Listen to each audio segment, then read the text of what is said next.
যেটা আমি পাইনি সেটা আলিফা পাচ্ছে, আর সেটা হচ্ছে নানা ভাইয়ের অফুরন্ত ভালোবাসা। আর আজকে মা মেয়ে দুজনেই মেহেদি পরেছি, আর আমাদেরকে খুব সুন্দর করে মেহেদি পরিয়ে দিয়েছিল আমার ভাতিজির মেয়ে, মানে আমার নাতনি। ভাবা যায় আমি কিন্তু নানি হয়ে গিয়েছি অনেক আগেই। সো হাই এভরিওয়ান, আসসালামু আলাইকুম, ওয়েলকাম টু মাই চ্যানেল। নতুন আরও একটি ব্লগে সবাইকে স্বাগত জানাচ্ছি। সকালবেলা উঠেই আলিফার কোনো কাজ নেই, এখন খুব বেশি গাড়ি চালায়, আর গাড়ি একদম মানে আমাদের সবার পায়ের উপরে লাগিয়ে দেয়, শরীরে লাগিয়ে দেয়, খুব ব্যথা লাগে কিন্তু এই গাড়িগুলো এরকম করলে। বাট ও তো বুঝবে না, ও ব্যথা দিবে আর হাসবে। তো তারপর উনি বলতেছে যে হরলিক্স খাবে, অলরেডি নুডলস খেয়ে ফেলছে। তো তারপর একটু পরে বলতেছে যে উনি হরলিক্স খাবে, তো ওনার জন্য হরলিক্স বানাচ্ছি। আর আলিফা বুড়ি দুধ দিয়ে হরলিক্সটা খুব কম খায়, তো তার জন্য আমি হরলিক্সে অল্প পরিমাণে চিনি দেই আর হচ্ছে গরম পানি দেই। অনেক সময় চিনিও অ্যাড করি না, মানে ও ওইটাতেই খেতে পারে। তো ওই তো গরম পানি দিয়ে ওটা বানিয়ে দিচ্ছি।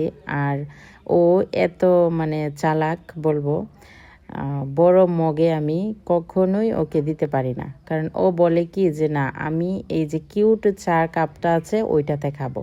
তার মানে বুঝতে পারছেন, মানে চায়ের কাপে তো অল্প পরিমাণে থাকে, তো ওইটা ও খুব অল্প সময়ে খেতে পারবে। আর মগে দিলে তো একটু বেশি পরিমাণে থাকবে, তো ওইটা ও খেতে চাইবে না। ওর কথা হচ্ছে ও অল্প পরিমাণে খাবে, মানে বেশি খাবে না।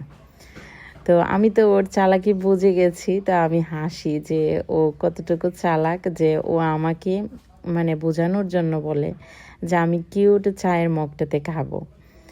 তো এই আর কি, তো ওকে এই যে বানিয়ে দিলাম, আর ও খুব সুন্দর করে খাচ্ছে। আর আজকে চিনি দেইনি, তো তারপরে ও বলতেছে যে না মজা হয়েছে। চিনিটা আসলে মাঝে মধ্যে দেই, যখন ও বলে যে আম্মু একটু চিনি দিবে, মিষ্টি একটু খাবো, তো তখন আর কি দেওয়া হয়। তো যাই হোক, তারপরে আমার ভাতিজির মেয়ে, আমার নাতনি চলে আসলো।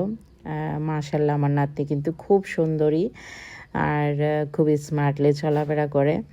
তো ও আবার খুব সুন্দর করে মেহেদি দিতে পারে, মানে আমাদের বাড়ির সবাইকে ও মেহেদি পরিয়ে দেয়। ঈদের সিজনে তো ও একদম বিজি হয়ে যায়, মানে সারাক্ষণ মেহেদি দিয়ে থাকে সবাইকেই। ওর আসলে কোনো ক্লান্তি নেই। তো আমি সব সময় ওর হাতে দিয়ে থাকি, ও না থাকলে আমি নিজে নিজে দিই। তো আসলে কি, আমি ওকে ছোটোবেলায় দিয়ে দিতাম, আর এখন ও আমাকে দিয়ে দিচ্ছে, ওইটা খুব ভালো লাগছে। যে ও কিন্তু মানে খুব সুন্দর মেহেদি দেয়, আমি এত সুন্দর করে দিতে পারি না। তো আলিফা তো মেহেদি দিয়ে একদম নাচতেছে, ওর পছন্দ হয়ে গেছে মেহেদি দেওয়াটা, ও বলতেছে খুব সুন্দর হয়েছে, তো ও খুশিতে নাচতেছে। আর এখন আমি দিব না, আমি দিব পরে, কারণ আলিফা ঘুমালে আমাকে মেহেদি পরতে হয়, কারণ ও যে ডিজাইনটা দিয়েছে ওইটা আমাকে দিতে হবে, না হলে ও কান্নাকাটি করে। তো কি করার, ও ঘুমালে তারপরে আর কি আমি দেব। তো এই যে আলিফা বুড়ি খুব সুন্দর করে দেখাচ্ছে যে ও মেহেদি পরেছে। ও তো মেহেদির জন্য একদম পাগল।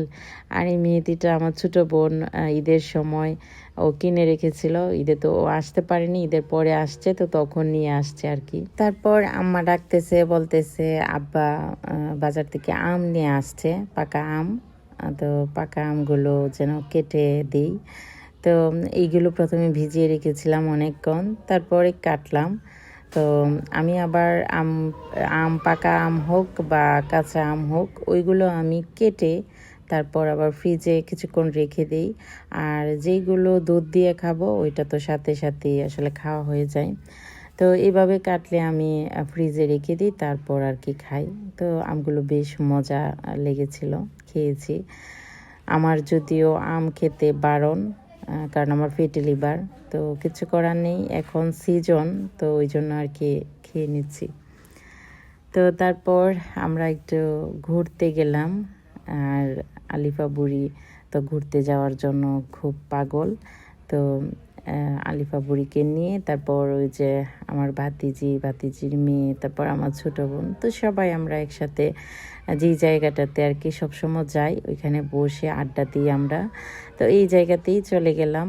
আর আলিফা তো এখানে এসে তো ওই যে একটা ছোট খাল আছে সাথে, তো এইখানে পানি যাচ্ছে, পানির সাথে আবার ছোট ছোট মাছ মানে ভাসছে। তো ওইটা দেখে আমাকে বলতেছে যে ওই দেখো ওইখানে মাছ আছে, তো ও ধরতে চাইতেছে। তা আমি বললাম যে না, তুমি তো ধরতে পারবে না এই মাছগুলো, তো এগুলো তো বড় মানুষে মাছ ধরে, তো তুমি পারবে না। তো ও খুব লাফাচ্ছিল, বলতেছে যে ওইগুলো ধরবে মাছ। তো তারপর একটা ছাগল দেখতে পেয়ে দৌড়ে গেল। ও তো ছাগল মানে ধরবে, তারপর ছাগলকে পাতা খাওয়াবে, ওইগুলো খুব পছন্দ করে।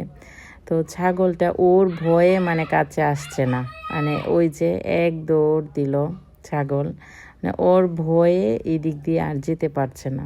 অবশেষে ছাগল আর এদিক দিয়ে যেতে পারেনি আলিফার জন্য, মানে যেই দিকেই যাচ্ছে ছাগলটা আলিফা ওই দিকেই যাচ্ছে। তো তারপর উনি খেলতে বসে গেছে। তো তখন দুপুর হয়ে আসছিল ওই টাইমটাতে। আলিফাকে তখনও গোসল করায়নি, তো ও খুব খেলতেছে বালি দিয়ে। আমি না করছিলাম প্রথম, বাট ও শুনেনি। পরে ভাবলাম ওকে যখন গোসল করায়নি, আচ্ছা ঠিক আছে, ও খেলে নেক অনেকক্ষণ। আর ওর একটা অভ্যাস খুব খারাপ, ও যেখানে যাবে মানে বালি দেখতে পেয়ে আর হুঁশ থাকে না ওর, মানে বালি দিয়ে খেলতে ও বেশি পছন্দ করে। মানে আমরা ওইখানে বসছিলাম, তো ও এমন করতেছে মানে বসার জায়গাতে এরকম বালু লাগিয়ে দিচ্ছে। তো তারপরে আর আমরা এখানে বসিনি। তারপর আমি একটা আবার মেরেছিলাম যেন ও উঠে পড়ে, বাট ও আর ওঠেনি।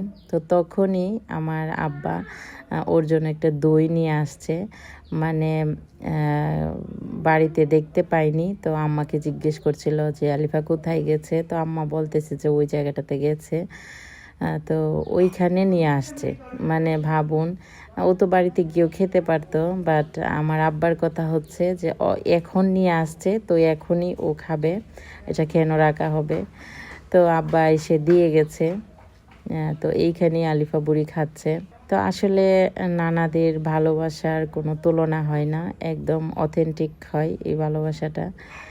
তো আলিফা বুড়ি দইটা পছন্দ করে, আব্বা জানে। আর গরমের সিজনে আইসক্রিম আনে অথবা দই আনে সবসময়। তো আমি বলি যে আইসক্রিম না এনে দই আনতে, তো ওই জন্যই দই আনে এখন, কারণ আইসক্রিমটা খেলে আলিফার দেখছি ঠান্ডা লেগে যায়, আর আইসক্রিম এত বেশি খাওয়া ভালোও না।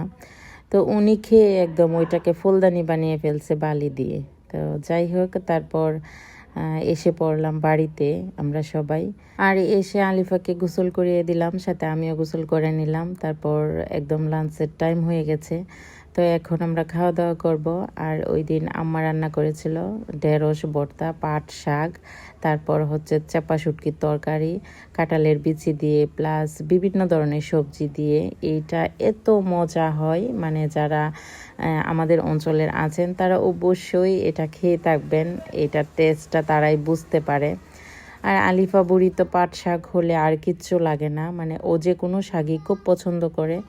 তো এখন ওকে খাইয়ে দিচ্ছি পাট শাক দিয়ে। তারপর আমিও খেয়ে নিলাম। আর খাওয়া দাওয়া শেষ করে আলিফা বুড়ি আজকে ঘুমায়নি, তো ও বলতেছে যে বাহিরে যাবে।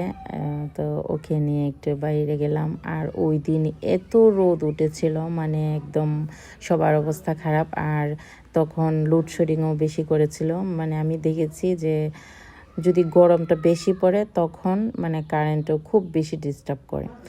তো এই যে আলিফা বুড়ির চুলগুলোকে একদম মানে যতটুকু আটকানো যায় মানে সব কিছু দিয়ে একদম আটকিয়ে দিলাম, কারণ খুব গরম লাগছিল। তো তারপর আলিফা বলতেছে যে এখানে এসে দোলনা খাবে, দোলনা খেলে নাকি ওর গরমটা কম লাগবে, কারণ বাতাস লাগবে। তো ওকে এখানে এসে একটু দোলনা খাইয়ে দিলাম।